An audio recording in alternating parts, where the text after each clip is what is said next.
My fiancé sent me a message he meant for his mom. Don't worry, once she pays off. It happened on a Thursday. I was in my home office reviewing financial reports for my consulting firm when a notification pinged on our shared iPad. It was a text message synced from my fiancé Tyler's phone. We barely used that iPad anymore. It mostly collected dust on the kitchen counter, but something made me glance over. The message was from his mother. His mother? Any progress getting her to agree to the house down payment? My heart skipped, but before I could process it fully, another message appeared. Tyler's reply, popping up in real time as I watched. Not yet. She's being cautious about combining finances. But don't stress, Mom. Once she pays for the wedding and the house down payment, I'll have everything I need. Then I can finally break free from this whole charade. I stared at the screen. The words seemed to float there, refusing to make sense. Break free? Charade? I run a successful financial consulting business. My entire career is built on reading between the lines, spotting red flags, understanding the real story behind the numbers. But this took a sledgehammer to everything I thought I knew about my life. Tyler thought our relationship was a charade. Our wedding planning, our late-night talks about our future home in Riverside, our weekend trips to Napa Valley, all of it was performance art to him. And the end game? My money. My first instinct was pure, white-hot rage. I wanted to march into the living room where I could hear him watching The Office reruns and unleash hell. But then something else kicked in, that analytical calm that made me successful in business. This wasn't something you scream about. Screaming is what you do when you're trying to save something. This thing was already dead. I took out my phone and photographed the iPad screen. Then I scrolled up through their message history, my hands surprisingly steady. Tyler had been careless, so confident that his reliable, trusting fiancé would never think to look. But I was looking now, and what I found made my blood run cold. 6 months of messages. 6 months of careful planning between Tyler and his mother, Margaret. It was all there, a masterclass in manipulation that would have impressed a con artist. Margaret's coaching was meticulous. Don't push too hard about the house. Make it seem like it's for both of your futures. Tell her you want to start building equity as a team before the wedding. And Stella makes good money, she can afford a larger down payment than most people. Tyler's responses chilled me to the bone. She's so focused on making everything perfect for the wedding. She keeps talking about our dream home, and how she wants to contribute equally. It's almost too easy. I feel guilty sometimes, he'd written to his mother. She really loves me. She's planning our whole future. Margaret's reply? Don't feel guilty, feel smart. She makes 3 times what you do. This is about securing your future, not hers. But the message that destroyed me completely was about what came after. What's my exit strategy? I can't just disappear right after she pays for everything. You stay for 6 months, maybe a year, Margaret had advised. Make it look good. Then you tell her you've realized you want different things, that you're not ready for marriage. By then, she'll have paid for the wedding, the house down payment, probably helped with your credit card debt. You walk away set for life. Set for life. For 2 years, I thought we were building something real. He thought he was executing a long con. I'd been supporting him financially for months, his car payments, his student loans, our expensive dinners, weekend getaways to Monterey Bay. My income kept our lifestyle afloat while his modest teacher's salary went toward what I thought were personal expenses. I was funding my own betrayal. The worst part? I'd been the one suggesting we buy a house together. I'd been the one talking about joint bank accounts, shared investments, building our future. I'd been gift-wrapping my own financial ruin and handing it to him with a smile. I closed the message app and walked to the kitchen. My reflection in the chrome refrigerator looked eerily calm. Tyler was still on the couch, laughing at Jim Halpert's pranks. "Hey babe," he called out, not turning around. "You're quiet over there. Everything okay?" "Just reviewing some client portfolios," I said. My voice sounded perfectly normal. Inside, I felt like ice. He had no idea I'd just discovered his entire game plan. He thought he was playing chess while I didn't even know there was a board. He was about to learn that I'd been studying the game my whole career. The next 2 weeks were the most surreal of my life. I didn't confront Tyler. Confrontation would mean tears, denials, and promises to change. It would be messy and emotional and ultimately ineffective. I don't do messy. I do strategic, calculated, and decisive. My lawyer, Sarah Morrison, was a sharp corporate attorney who'd helped me navigate several major business deals. When I showed her the screenshots, her eyes lit up with professional appreciation. "This is good documentation," she said. "Clean, clear intent to defraud. The fact that they planned it in writing makes your position incredibly strong." She confirmed what I already suspected: Tyler had no legal claim to anything I owned. The house was mine, bought before we met. My business accounts were separate. Our only joint asset was a checking account I'd opened for wedding expenses, with about $3,000 in it. "The beautiful thing," Sarah continued, "is that their entire plan depends on you voluntarily giving them money. So you're going to give them exactly what they want." That was the key. I had to let Tyler think he was winning. I had to walk him right up to the edge of victory, let him taste success, then pull the rug out so hard he'd never see it coming. I started playing my part. A few days after discovering the messages, I brought up the house during dinner. We were at Olive Garden, his choice as always, since I was paying. "You know," I said, twirling my fettuccine thoughtfully, "I've been thinking about what you said regarding buying a house before the wedding." Tyler's fork paused halfway to his mouth. "You have?" "Yeah. I mean, you're right. Why wait? I've got the down payment saved up, and your teaching job provides stability. We could probably get pre-approved for something really nice in Riverside. Maybe one of those new developments near the country club." I watched his face carefully. His eyes widened with what I now recognized as greed, not excitement. "Stella, that would be amazing," he said. "I mean, if you're sure you want to make that kind of investment. It's a big step." "It's an investment in us," I said, borrowing his mother's coaching language. "Besides, I can afford it. My business has been doing really well this year." That night, I heard him on the phone with Margaret in the garage. Through the window, I could see him pacing excitedly, his free hand gesturing wildly. He was reporting back to Mission Control. The trap was set. Tyler's enthusiasm over the next few days was almost comical. He started sending me listings for houses way above our original budget. When I suggested looking at $400,000 properties, he'd counter with $650,000 ones. "I know it's more than we discussed," he'd say, "but look at this kitchen. And the master suite. Don't we deserve something special?" "We." As if he'd be contributing anything beyond his charming smile and his mother's manipulative advice. The breakthrough came when I suggested we make it official. "I want to have a celebration," I told him over coffee at our usual spot, Pete's Coffee downtown. "This is the biggest purchase of our lives.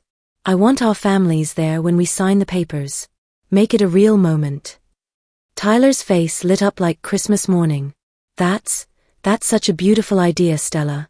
You're incredible." "I'm thinking we rent the private dining room at Sullivan's Steakhouse.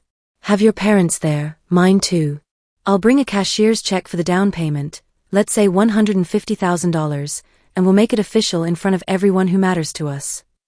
I watched Tyler's pupils dilate slightly. $150,000.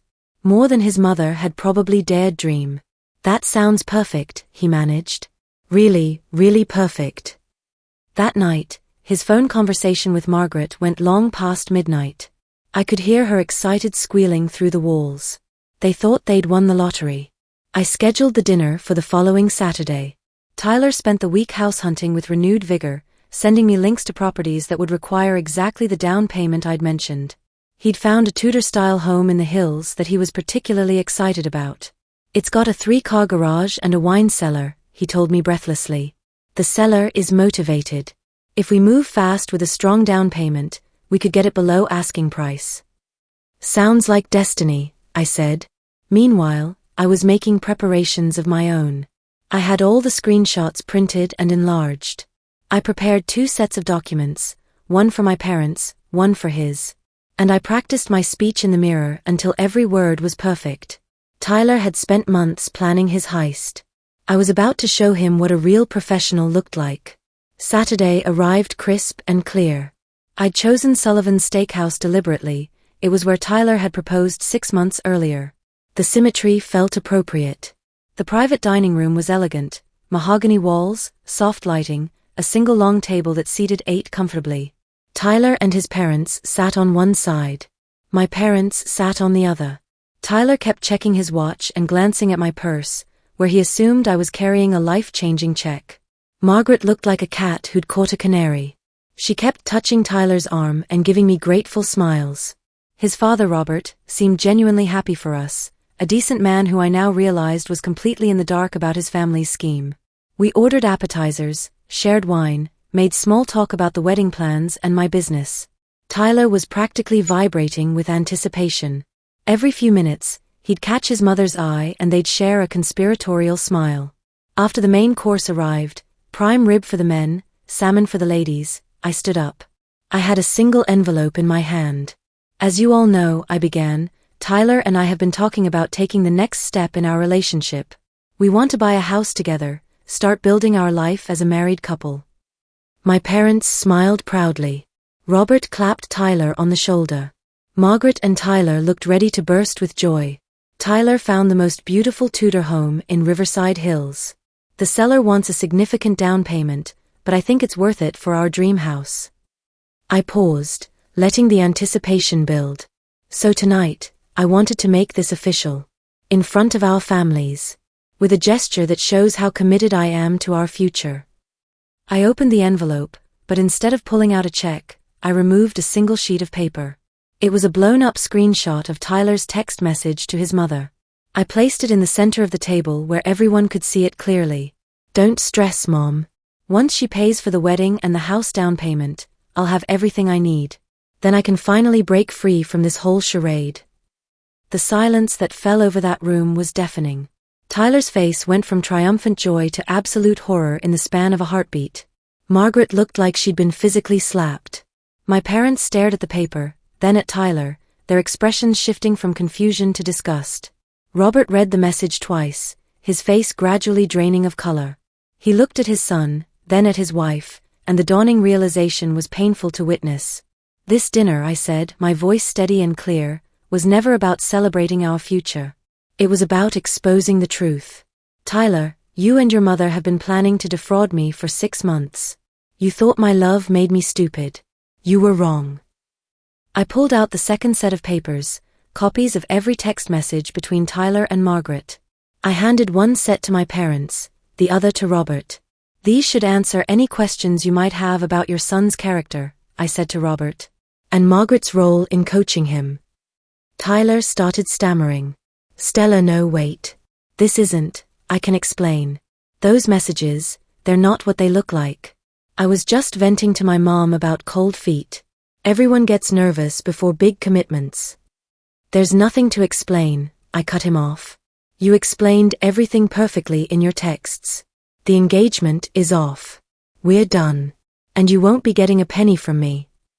I turned to Robert, who looked like he'd aged 10 years in the past 5 minutes.